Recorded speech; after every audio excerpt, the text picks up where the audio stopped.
இந்த லவ் அப்படின்னு ஒன்று இருக்குது தெரியுமா, அன்பு அப்படின்றது வந்து இந்த ஃபஸ்ட் டைம் மட்டும் நான் உண்மையை பேசும். அப்படியே ஒரு மனுஷன் வந்து முதல்ல வந்து இந்த லவ்ன்றதே தவறு.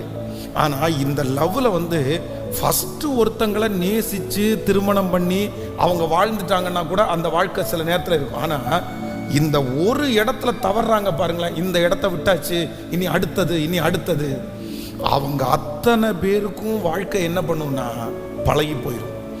ஆனால் இதில் ஒரு டேஞ்சர் இருக்குது. என்ன டேஞ்சர் இருக்குன்னா, நானும் பார்த்துட்டேன், இந்த மாதிரி ஒவ்வொருத்தரையா கடந்து போக பண்ணுகிறவங்க எங்கேயாவது ஒரு இடத்துல வசமா சிக்குவாங்கன்னு சொல்லுவாங்கல்ல, அப்படி அவங்கள எடுக்கவே முடியாத அளவுக்கு சிக்கினவங்களை இன்னைக்கு வரைக்கும் என் கண்ணு முன்னாடி பார்க்குறேன். நீங்களும் அந்த கேரக்டர்ல இருந்துடாதீங்க. நீங்க இருக்கிறீங்கன்னு நான் சொல்லலை, யாராவது அப்படி இருந்தீங்கன்னா தயவு செய்து நீ விட்டு நீ கண்டிப்பா ஒரு நாள் வந்து